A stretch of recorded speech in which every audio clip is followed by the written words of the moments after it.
বিজেপির হয়ে প্রচারে এসে উলুবেড়িয়ায় আটক সন্দেশখালীর মহিলারা, সেই ছবি আপনারা দেখতে পাচ্ছেন। বিজেপির হয়ে তারা প্রচারে গেছিলেন, তাদের আটক করে রাখার অভিযোগ, সন্দেশখালীর মহিলাদের আটকে রাখার অভিযোগ, থানায় বিজেপির বিক্ষোভ, সেই ছবি আপনারা দেখতে পাচ্ছেন। রাতেই সন্দেশখালীর 11 জনকে থানায় নিয়ে এলো পুলিশ এবং আজকে সকালে ছাড়া হলো। কি ঘটেছে সুনীত হালদার আমাদের প্রতিনিধি আরো বিস্তারিত বলতে পারবেন, কি ঘটেছে সুনীত?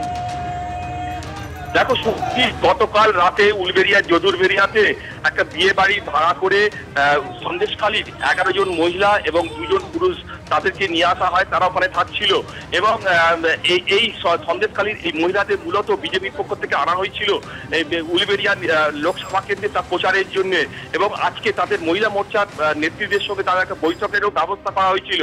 যেটা জানা গেছে গতকাল ওই ম্যারেজ হলের মালিক উলবেড়িয়া থানাতে অভিযোগ দায়ের করে এবং এর প্রেক্ষিতে পুলিশ তাদের ওই 11 জন মহিলা এবং 2 জন পুরুষকে তারা থানাতে নিয়ে যায়, তাদেরকে আটক করে রাখে এবং এই ঘটনার খবর পেয়ে বিজেপি নেতৃত্ব পরে আইনজীবী পাঠায়, তারা পার্সোনাল রিলিজ বন্ডে ওই মহিলাদের ছাড়িয়ে নিয়ে যায় এবং এই খবর চাউরতি বিজেপির মহিলা মোর্চার কর্মী তারা উলবেড়িয়া থানা ঘেরাও করে এবং তারা বিক্ষোভ দেখাতে থাকে।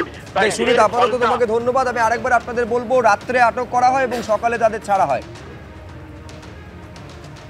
উলবেড়িয়া থানার তরফ থেকে যে গর্হিত অপরাধ করা হয়েছে, যে সন্দেশখালীর মহিলারা যারা ভারতীয় জনতা পার্টির হয়ে ওখানে গিয়ে প্রচার করছে তাদেরকে থানা ডিটেন করেছে।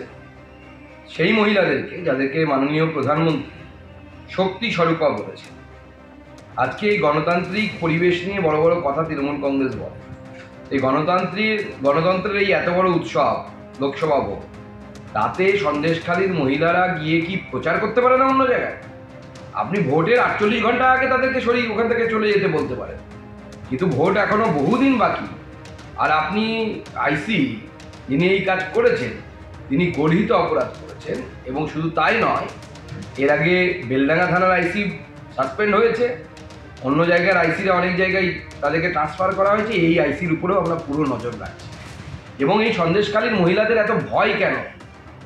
সন্দেশখালীর মহিলারা যদি সত্যি কথাটা বলে দেয় সেই জন্য কি ভয়? প্রচারে এসেছিলাম। আপনার বাড়ি কোথায়? সন্দেশখালী। সন্দেশখালী। আমাদের সন্দেশখালী। এখানে এসেছেন কেন? প্রচারে। কাদের প্রচারে? এই আমাদের বিজেপির প্রধান। পুলিশ বলছেন কি বললো? পুলিশ কি বললো আপনাকে? পুলিশ তো কাল রাত্রে নিয়ে এসেছেন। কি বলছেন কি বললো? জিজ্ঞাসাবাদ করলেন। আপনারা কি হ্যারাসমেন্ট করা হলো মনে হচ্ছে? তাই তো মনে হলো। তো করতেই দিল না, আমাদের মনের দুঃখের কথাগুলো তো বলতেই দিল না।